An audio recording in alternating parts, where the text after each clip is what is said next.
While the train is in motion, please use the back of the seats. Hold on tight. They ain't like they are today. This is 1919 and 1920 and 1925.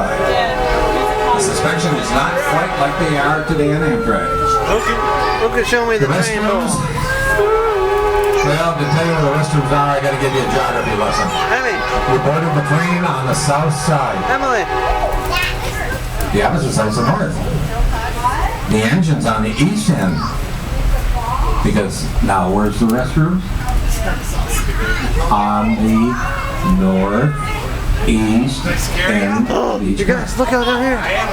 The Coopersville Marne. Emily. Little button on the top, little tower.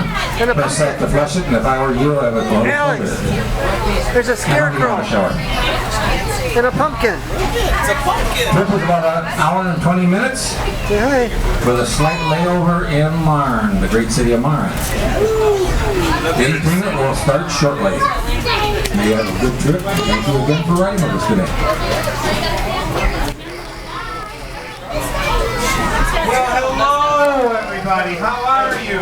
How are ya? Oh my gosh, I brought gear.